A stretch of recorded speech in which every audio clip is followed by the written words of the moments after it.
Hey everybody, and welcome to another episode of Q's and Dailies. As you know, we're still celebrating Black History Month, and as we near towards the end of the month, we have just a couple more films to talk about with great music.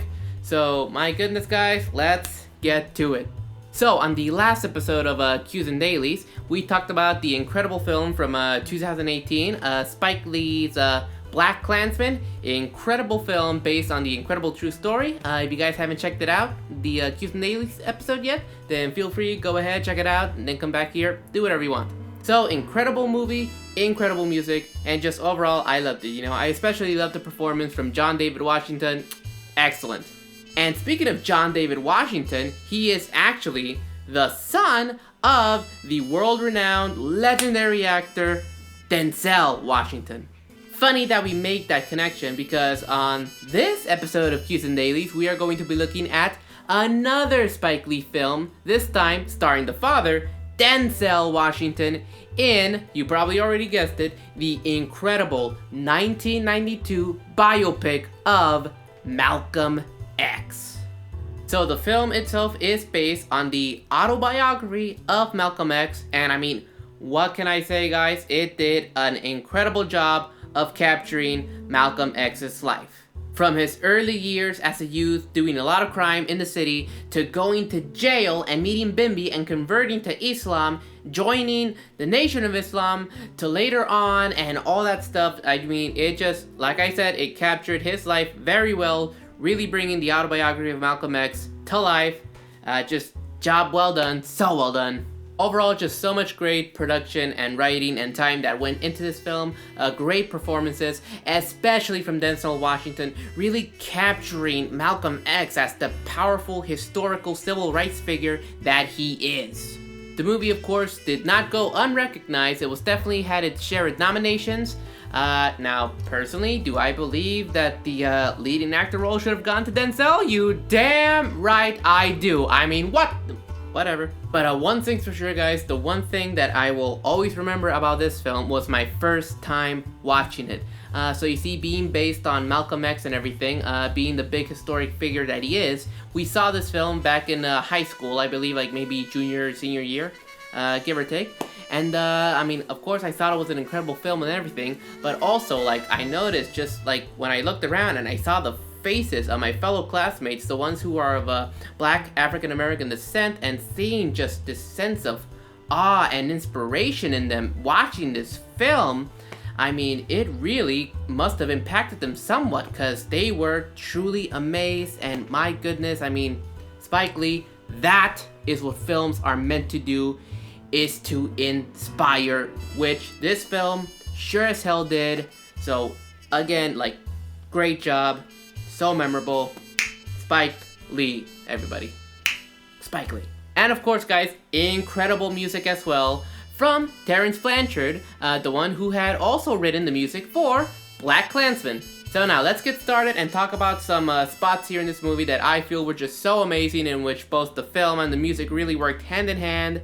Alright, let's get to it. So, there are two spots in the film that I thought the music was just playing such a great role, and they're all kind of towards the end and the middle. But the first one I really want to start off with is, of course, the hospital march scene. So, a little bit of context here. Brother Johnson is beaten by the police and taken away, and then Malcolm X and the other brothers of the Nation of Islam are trying to figure out, oh no, what's going on? What's happening? No. We are not going to stand for this, because more than likely what was going on during those times, black people were taken by the police. Well, they were beaten by the police first, then taken into custody, and were just kind of left in the jails to die. So, knowing that information, they were not going to allow that, so they marched on to the police station and, using civil disobedience, demanded to see Brother Johnson, which they did. After seeing the terrible condition that he was in, they demanded the police to get an ambulance and rush Brother Johnson to the hospital. So now the police are here thinking, oh, there you go, you got what you wished for. But no, Malcolm decided to take it one step further and further display the incredible power in the black community that they had by marching all the way over to the hospital to ensure that Brother Johnson was going to live. Incredible powerful scene in that film, guys. My goodness. And of course, it's made even more powerful by Blanchard's score. So Blanchard's piece here, entitled Fruit of Islam, does just a great job of really depicting what is going on in the scene, in the music. So it starts off with the string section performing this minor scale descending motive used to really depict the distraught mood of everybody witnessing Brother Johnson come out of police custody, who was literally just gonna be left there to die, go into the ambulance and be taken to the hospital for proper medical care. And then right after that, the snare really just pops in there and transitions us into this almost like fight songish like march that accompanies the scene so well, where everybody is now marching to the hospital as, you know, just what can I say? Another powerful scene. So the historical context surrounding the snare here really serves as like a symbol in the music as to what is going on during this time period in this movie. The attitude that this piece is really delivering to us with this march is very reflective of the African community coming together and really fighting, because it truly was a battle for them. It still is. Really reflecting just the fight that they have against a system that has been oppressing them for so long, and you just see the unity and the power and the strength that Malcolm X was bringing together in this scene, really matching with the music. And guys, again, I just thought it was just so powerful, so moving, and just really captured just the fighting essence of the civil rights movement during this era. It was amazing, beautifully done.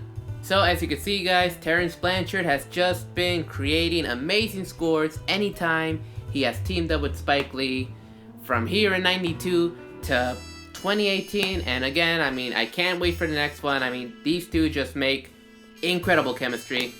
So amazing.